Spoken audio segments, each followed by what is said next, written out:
George Beard and Harold Hutchins were best friends. They had been inseparable since kindergarten, always finding ways to make each other laugh and coming up with the most imaginative games. Their bond was built on a shared love for creativity and mischief. They loved to draw comics and play pranks. Every afternoon after school they would rush to their favorite spot in the park, armed with sketchbooks and colored pencils. They would spend hours creating new characters and stories, each more hilarious than the last. One day, they were in their treehouse. This wasn't just any treehouse, it was their secret headquarters, a place where they could let their imaginations run wild without any interruptions. The treehouse was filled with their drawings, comic books, and prank supplies. They were working on their newest comic book. The air was filled with excitement as they brainstormed ideas and sketched out scenes. They had a feeling that this comic was going to be their best one yet. It was called The Adventures of Captain Underpants and the Giggly Gerbil. The story revolved around their favorite superhero, Captain Underpants, and a mischievous gerbil that caused all sorts of funny chaos. "This is going to be our funniest comic yet," Harold said, giggling. He could already picture their classmates' reactions, the laughter that would echo through the school hallways. George grinned. "I know, right? Just wait until we show it to Mr. Krupp." They both burst into laughter at the thought of their grumpy principal's reaction. Mr. Krupp was their grumpy principal, and he hated fun. He was always on the lookout for any signs of mischief, especially from George and Harold. The boys had a reputation for being the school's top pranksters. He especially hated George and Harold's comics. He thought they were a distraction and a bad influence on the other students. Whenever he found one of their comics, he would confiscate it and give them a stern lecture. George and Harold decided to play a little prank on Mr. Krupp. They knew it was risky, but the thrill of pulling off a successful prank was too tempting to resist. They spent the next few days planning every detail. They snuck into his office and put a whoopee cushion on his chair. It was the classic prank, but they knew it would get a big reaction from Mr. Krupp. They could hardly contain their excitement as they set the trap. They couldn't wait to see his reaction. They hid outside the office, peeking through the window, their hearts pounding with anticipation. The moment Mr. Krupp sat down, the loud, embarrassing noise echoed through the hallway and the boys burst into uncontrollable laughter.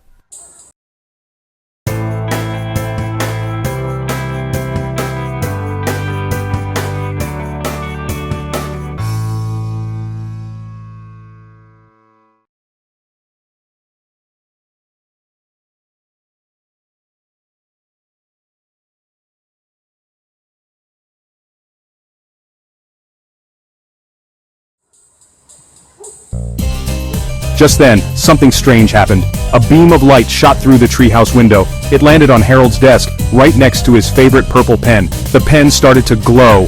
"Whoa!" George and Harold said in unison. They had never seen a pen glow before. Carefully, Harold picked up the pen. It felt warm in his hand, almost like it was alive. "What do you think it is?" George asked, his eyes wide with wonder. Harold shrugged. "I don't know, but let's find out." He started to doodle on a piece of paper. As soon as the pen touched the paper, a swirling portal opened up right before their eyes. "Geronimo!" Harold yelled as he and George were sucked into the portal. The portal slammed shut behind them. George and Harold tumbled through a tunnel of bright colors and crazy sounds. Finally, they landed with a thump on something soft. "Where are we?" George asked, looking around. They were in a city, but it wasn't like any city they had ever seen before. Everything was gray and metallic. Robots patrolled the streets. "This looks like the future!" Harold exclaimed, his eyes wide with amazement. Suddenly, a booming voice echoed through the city. "Silence! Fun is forbidden in New Gloom City." Two robots grabbed George and Harold. They carried them through the bustling streets, weaving through the crowds and towering buildings. The city was a maze of gray and steel, with not a single splash of color or hint of joy. Soon they arrived at a tall, imposing building that loomed over the rest of the city like a dark cloud. Inside, a man with an enormous mustache sat on a grand throne made of cold, unfeeling metal. He wore a pair of shiny metal underpants that gleamed under the harsh lights of the room. The throne room was vast and empty, echoing with an eerie silence that made George and Harold shiver. "You are in violation of Fun Prohibition Law 1753, the man boomed, his voice reverberating off the walls. "I am Emperor Blatherpants, and I have banished fun from this city." His eyes glinted with a cold, unyielding determination, and his mustache twitched with every word.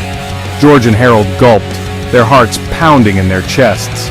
They had never met anyone who hated fun as much as Emperor Blatherpants. The very idea of a world without fun was unimaginable to them, and the thought of living in such a place filled them with dread. "But fun is good!" Harold protested, his voice shaking but resolute. "Fun brings people together. It makes life worth living. How can you just take it away?" Emperor Blatherpants just laughed a mean, hollow laugh that sent chills down their spines. "Not in my city," he declared with a sneer. "Now, prepare to be tickled with boredom." He snapped his fingers, and a group of robots, their eyes glowing a menacing red, marched towards them with mechanical precision. The boys could hear the whirring and clanking of the robots' gears as they approached, and they knew they had to think fast if they wanted to escape the clutches of Emperor Blatherpants and his joyless regime. George and Harold exchanged a quick, determined glance. They had faced many challenges before, and they knew that they couldn't let Emperor Blatherpants win.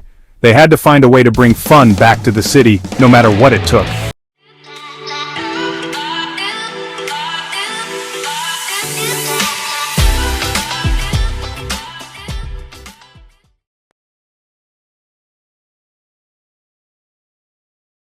With a nod, they began to whisper a plan to each other, their minds racing with ideas and possibilities. As the robots closed in, George and Harold made a break for it, dashing out of the throne room and into the labyrinthine corridors of the building. The sound of the robots' footsteps echoed behind them, but they didn't look back. They had a mission, and they were determined to see it through. The fate of fun itself depended on them. Section 5. The Funtastic Five to the rescue. Just when it seemed like all hope was lost, a group of kids wearing colorful clothes and mischievous grins dropped from the ceiling. They were known as the Funtastic Five, a team of young heroes who always brought laughter and joy wherever they went. Each member had a unique personality and special ability that made them stand out. "Not so fast, Blatherpants," a girl with rainbow hair shouted. "We are the Funtastic Five, and we're here to stop your boring ways." Her name was Sparkle, and she had the power to create dazzling light shows that could mesmerize anyone. She was the heart of the team, always encouraging her friends to stay positive and have fun. The Funtastic Five fought the robots with silly string, water balloons, and whoopee cushions. Their weapons might have seemed silly, but they were incredibly effective. The robots, designed to enforce Blatherpants' dull and monotonous rules, were no match for the Funtastic Five's playful tactics. Each splash of water and burst of silly string brought more chaos to the robots' circuits. George and Harold watched in amazement. They had never seen anything like it. The Funtastic Five were not just fighting, they were having the time of their lives. Every move they made was filled with joy and laughter, and it was contagious. George and Harold couldn't help but feel a surge of excitement and hope. "Those kids are awesome!" George exclaimed. He turned to Harold, his eyes wide with excitement. "We have to help them!" Harold nodded in agreement. They knew that the Funtastic Five were their best chance at stopping Blatherpants and bringing fun back to their world. The leader of the Funtastic Five, a boy with a mischievous glint in his eye, winked at George and Harold. His name was Jester, and he was known for his quick wit and clever pranks. He could turn any situation into a game, and his laughter was infectious. Jester was the brains behind their playful strategies, always coming up with new ways to outsmart their enemies. "We need your help," he whispered. "Blatherpants is using something called the time-tangling trousers to suck the fun out of every timeline." The Funtastic Five had discovered that Blatherpants' plan was even more sinister than they had thought. He wasn't just trying to make their world boring, he was trying to erase fun from history itself. They needed George and Harold's creativity and imagination to come up with a plan to stop him.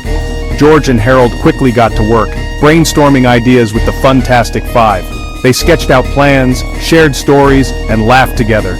It was a meeting of minds and hearts, united by a common goal, to save fun and laughter for everyone, everywhere.